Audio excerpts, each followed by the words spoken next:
The problem of the road in Hopewell not being repaired or anywhere else in Jamaica genuinely could not only be ascribed to the current government.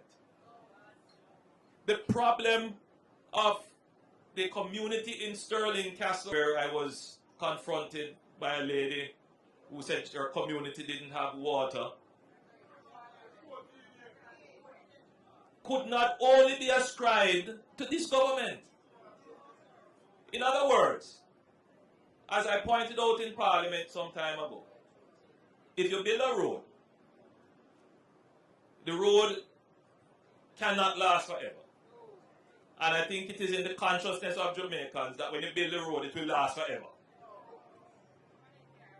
A road has a lifespan of between 7 and 15 years, depending on the kind of road you build.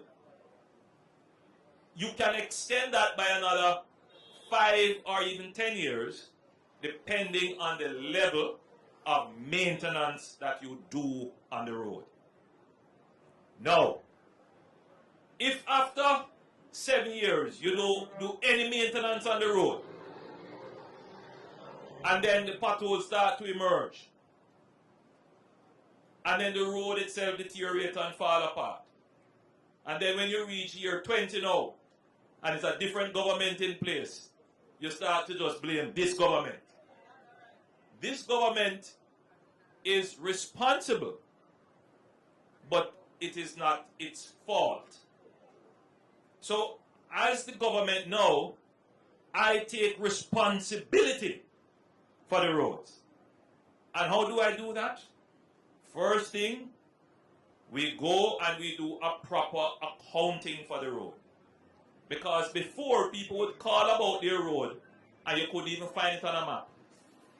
It is on no register. Nobody knows about the road. It's a dispute sometimes. Sometimes you say, this road needs to be fixed.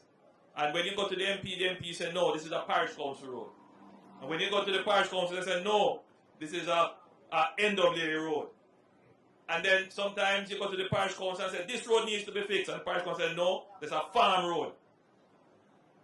Worse if you live in a subdivision. You go all over and they tell you, no, we don't have that road on any gazette or any register. That is an orphan road. A road that was laid in a subdivision but not handed over to any authority. So that's the first thing we have done. We are still in the process of properly documenting the road. And as an aside, we're going to have another program to ensure that all the roads are properly named.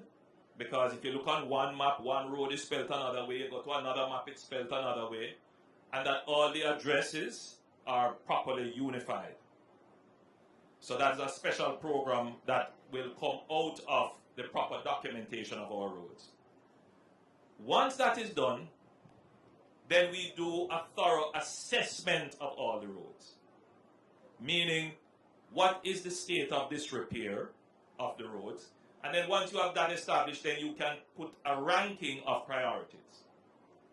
The next step now is to secure a budgetary allocation that can, over a period of a decade, repair all the critical and priority roads.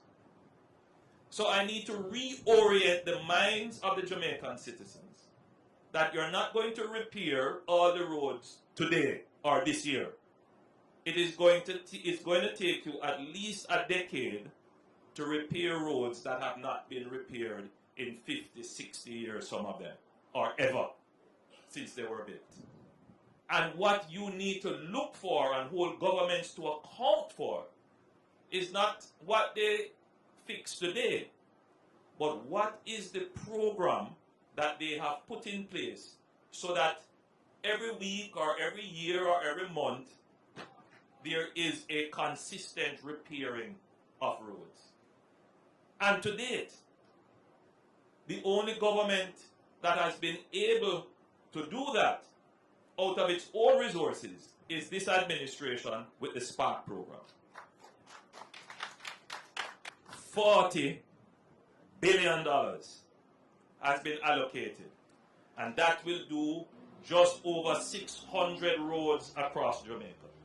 We have had to put $5 billion on it because you can't lay roads without putting in pipes, because some areas you have to connect the water.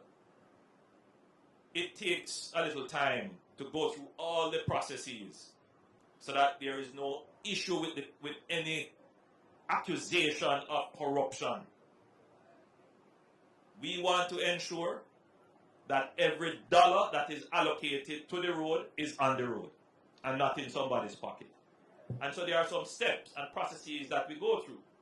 So I heard, that caller saying, well, every week them tell me, say the road will come this week and it will come that week and it not come. Sometimes that's how it is. Sometimes the things are at procurement and all kinds of things happen and we have to follow the procurement rules. Sometimes somebody object and say, no, they didn't do the process right and we have to start it over again. The law is blind to you waiting for that road. The public servant who has to do all the documentation, them say, them not go prison. Them a make sure all the I's are dotted and T's crossed. And the public needs to appreciate this, that there is a process that we go through, because it is UCM1, the very public, who will turn around and cost the governments and the politicians that they are not managing your funds appropriately. It's a dynamic that I have to manage. Having been without the road for so long, you're frustrated. But I have to make sure that when the road is